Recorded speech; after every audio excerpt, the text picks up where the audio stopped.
Bonjour à tous, nous sommes le vendredi 5 octobre. Au sommaire de ce JT, nous reviendrons d'abord sur la réunion récemment à Luçon des directeurs des services techniques de Vendée. Ils ont évoqué notamment l'évolution de leur travail avec l'arrivée des communautés de communes. La semaine bleue débutera le 9 octobre. Une fois encore, de nombreuses animations sont prévues pour nos seniors, des animations qui s'étaleront cette année sur 15 jours. Enfin, en sport, outre le programme du week-end, nous reviendrons sur les 24 heures de tir à l'arc qui se sont déroulées samedi et dimanche dernier. 19 clubs venus de toute la France avaient fait le déplacement pour l'occasion. Et pour commencer ce JT, vous avez forcément remarqué, si vous habitez Luçon, les travaux qui viennent de débuter place du Minage. Nous y reviendrons plus longuement, mais sachez que la place va être totalement relookée avec 7 ou 8 places de stationnement supplémentaires, un nouvel enrobé et surtout un espace vert entièrement revu. Ces travaux interviennent dans le cadre de la réfection de la rue Julien David et de la rue de Lattre. D'ici un mois environ, vous devriez donc découvrir une nouvelle place du Minage. Les travaux dans les collectivités, voilà bien une mission suivie par les directeurs des services techniques. Chaque commune en possède un et tous les ans, les DST se retrouvent pour évoquer leur travail, les nouvelles réglementations, mais aussi les difficultés qu'ils peuvent rencontrer au quotidien. La dernière réunion a eu lieu il y a quelques jours et c'était à Luçon. Les directeurs des services techniques de Vendée se sont retrouvés récemment à Luçon. Une fois par an, les DST organisent en effet une rencontre dans une commune donnée afin d'échanger sur leur mission. Après Fontenay l'an passé, c'est donc Luçon qui avait été retenu. La journée a débuté par une matinée de travail avec au menu des discussions l'évolution des missions des DST depuis l'intégration des communes dans les communautés de communes et le transfert des compétences qui en a découlé. Il se trouve que, en discutant un petit peu avec les collègues, donc on a vu l'énorme disparité entre les différentes collectivités, qui, bon, à mon avis, qui ont un rapport entre, par exemple, les communes littorales ne sont pas du tout, on va dire, ont pas du tout les mêmes compétences. Hein. Je parle des communes et des intercommunalités. Par exemple, que les villes, que les communes de l'intérieur des terres, hein, on va dire de rétro-littoral comme Luçon, voire même le Bocage. Et c'était particulièrement visible dans les domaines par exemple de l'assainissement, de tout ce qui est nettoyage, propreté et entretien des bâtiments. Les rencontres permettent également aux DST de partager sur leurs problématiques communes et d'échanger leurs idées. L'intérêt réside principalement dans le fait que, on va dire, dans chaque commune, on a l'impression parfois d'inventer la poudre, comme on dit vulgairement, alors que d'autres collectivités ont déjà traité certaines collectivités ont déjà traité le dossier bien avant nous. Et en fait, c'est faire le point, en effet, pour savoir comment on a résolu les problèmes. Et on s'aperçoit en fait que les problèmes n'ont pas été forcément résolus de la même façon, qu'on soit d'une certaine communauté de communes, par exemple, par rapport à une autre. Enfin, cette journée de travail permet aussi aux nouveaux DST de se présenter. Alors là, particulièrement ce matin, nous avions 2 nouveaux directeurs des services techniques qui étaient en place là, depuis seulement quelques mois. Donc c'est leur première réunion des DST de Vendée. C'était 2 communes, hein, je crois. Et puis par contre, il y a des anciens, hein, mais les anciens, c'est très clair, on les voit sur les communes du littoral. Rappelons que les directeurs des services techniques dirigent, coordonnent et animent l'ensemble des services techniques d'une ville et qu'ils pilotent les projets techniques de la collectivité. C'est la semaine prochaine que va avoir lieu partout en France la fête de la science. Créée en 1991, cette manifestation a pour but de promouvoir la science et ses métiers auprès des jeunes. Cette année encore, Luçon accueillera un des 2 villages de la science en Vendée. Il sera ouvert aux scolaires jeudi et vendredi prochain et au grand public le samedi 13 octobre non-stop de 10h à 16h. Et puis à noter que jeudi soir prochain, le 11 octobre, une conférence vous sera proposée dans ce cadre de la fête de la science sur le thème le mégalithisme en Vendée. Nous reviendrons d'ailleurs sur cette fête demain dans l'IMAG. Rendez-vous donc sur TLSV avec Monique Reculot, adjointe aux affaires scolaires, et Nicolas Corbin, le directeur de l'école du centre, qui vous détailleront donc cette manifestation demain donc sur TLSV dans l'IMAG. Autre rendez-vous toujours la semaine prochaine, celui que vous donne la Semaine Bleue qui pour la 5e année consécutive va proposer à nos aînés différentes manifestations cette année. Plusieurs nouveautés à Luçon, d'abord dans les animations, Ensuite, parce que les animations justement se dérouleront sur 2 semaines au lieu d'une, voici donc le programme. Vieillir et agir ensemble dans la communauté, c'est donc le thème national de la Semaine Bleue cette année, une manifestation qui a pour but de mettre à l'honneur nos aînés. À Luçon, les festivités débutent le 9 octobre avec 2 rendez-vous nouveaux, notamment la visite du verger de Nico à Saint-Gemme-la-Plaine. On a innové un petit peu cette année. Christiane, notre animatrice du CCAS, a trouvé cette géniale idée. Donc on va aller les vergers de Nico, voir déjà les vergers de l'exploitation, récupérer des pommes. Et l'après-midi, on va faire un atelier compote, popote.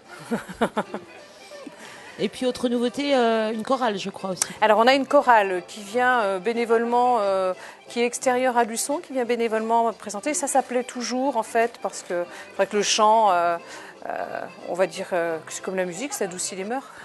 Et puis bien évidemment un rendez-vous incontournable et très apprécié, le goûter dansant animé par Pierre Valeret, qui aura lieu le mardi 18 octobre, Espace Plaisance. On aime bien notre goûter. Alors en plus, ce qui est intéressant, c'est que c'est un échange qui se passe avec les jeunes de la maison familiale de Saint-Michel-en-Lerme, où pour eux, ça fait un travail pratique. Et à la même temps, cet échange intergénérationnel qui, en général, se passe à merveille. Donc, eux, ils leur préparent le goûter. Mais après, avec l'animation qu'on a, il y a un échange, ils chantent, ils dansent. Et en général, c'est toujours très convivial. Et puis, on est gourmand, quoi. Donc, un goûter, ça fait toujours plaisir. Les bénéficiaires de l'atelier senior profiteront également d'une rencontre intergénérationnelle autour d'un loto en partenariat avec l'accueil de loisirs de la Moto-Dame. Autant de rendez-vous très appréciés donc qui se dérouleront cette année, et c'est une nouveauté, sur 2 semaines au lieu d'une. Il est vrai qu'au départ, on faisait sur 1 semaine et tous les jours quelque chose.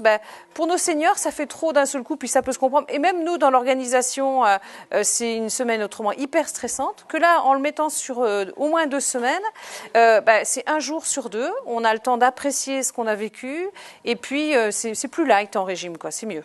Et pour chaque activité, une possibilité de transport moyennant une participation de 2 € est proposée. Pour tout renseignement et surtout pour les inscriptions, attention, vous devez appeler le CCAS au 02 51 29 06 57. En sport, après leur victoire le week-end dernier, le LBC joue encore une fois à domicile ce week-end. Les hommes de Laurent Hay accueillent Pornic, rendez-vous à 20h au Comet. Et puis match à domicile également pour le Vendée Luçon Football qui reçoit samedi à 19h au stade Jean de Mouzon le club de Saumur. Et puis toujours en sport, les archers luçonnais ont fait très fort le week-end dernier avec la 24e édition des 24 heures de tir à l'arc. 19 équipes venues de toute la France étaient présentes à cette manifestation qui mélange donc avec beaucoup de bonne humeur le sport et le délire.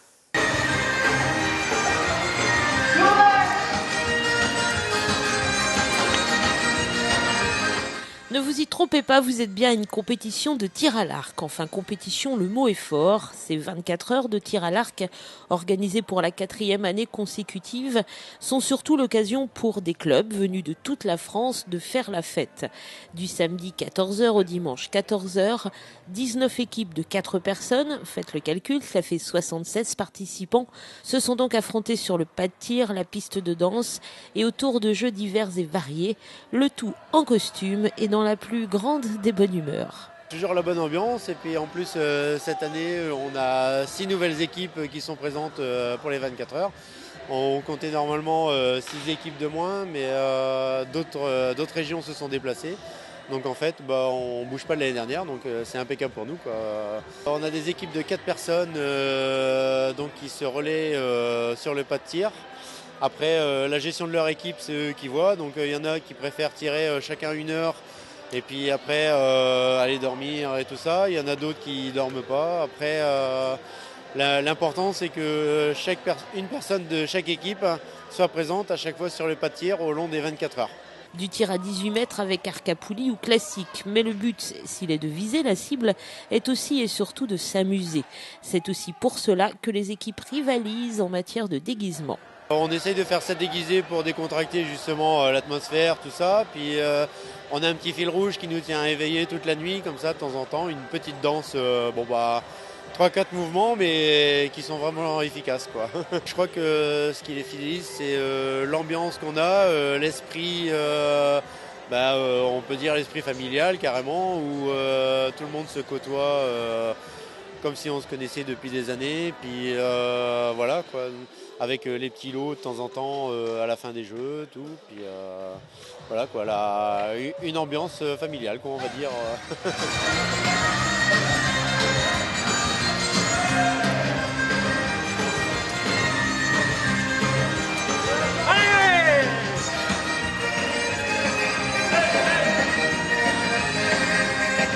Tu cries très fort. Ça fait plus fort que ça. Réveillez-vous. Voilà, c'est mieux. C'est un moment très convivial. Ça permet aussi à la compagnie de pouvoir se retrouver tous ensemble et de passer un très bon moment. Et puis on a été très bien accueillis l'année dernière et donc cette année on a décidé de revenir avec une deuxième équipe en plus. Voilà. La difficulté c'est de ne pas dormir ou très peu, de tenir physiquement parce qu'on tire quand même beaucoup par rapport à une compétition normale. Mais bon, le tout dans un bon moment de convivialité et ça fait passer. Voilà. Il y a donc les habitués, mais chaque année des clubs nouveaux se prêtent au jeu. C'est le cas par exemple cette année de Pornic. On a découvert cette manifestation parce qu'on a rencontré des gens de Luçon en différents concours. On fait partie de la même ligue de tir qu'eux. Donc on les a rencontrés sur différents concours, ils nous ont parlé de leurs 24 heures. Donc comme on avait fait des 24 heures en Bretagne, on s'est dit que c'était sympa de venir participer à Hauler. C'est très bien, c'est bien organisé, il y a les organisateurs, tout le monde est sympa d'ailleurs, même les autres équipes. Il n'y a pas de compétition par elle-même, c'est vraiment sympa, quoi. Et pour cette première, Pornic, comme les autres, a joué le jeu, notamment au niveau du costume. Là, on est en joker. Là. Donc, on est 4 jokers. Bon, j'ai pas mis le chapeau parce que... Mais sinon, ouais, il y avait des déguisements, donc c'est plus sympa, quoi. Il y a pas mal d'équipes qui ont joué le jeu, je trouve que c'est sympa, quoi. Ça apporte quelque chose en plus à la journée. Moi, je trouve ça bien, quoi. Ouais, avec un fil rouge qui est assez sympa, là. Plus, ouais. Bon, je danse pas trop, moi, mais les collègues le font pour moi, donc c'est bon. Vous reviendrez l'année prochaine? Ah oui. Sans hésiter, on revient l'année prochaine. Devraient revenir aussi l'an prochain les Mureaux, Montfermeil, Esnay, Fontenay, les Sables, Pouzauges et la Garnache. Sachant que l'an prochain, justement, les archers luçonnais fêteront leurs 30 ans. Autant dire que la fête risque bien d'être inoubliable. C'est la fin de ce JT, merci de votre fidélité. Vous pouvez, je vous le rappelle, retrouver toutes ces informations sur nos réseaux sociaux avec notamment notre page Facebook TLSV que je vous invite à découvrir et à liker comme on dit. Et puis demain donc on se retrouve pour les mags sur la fête de la science et lundi une nouvelle actu. Salut.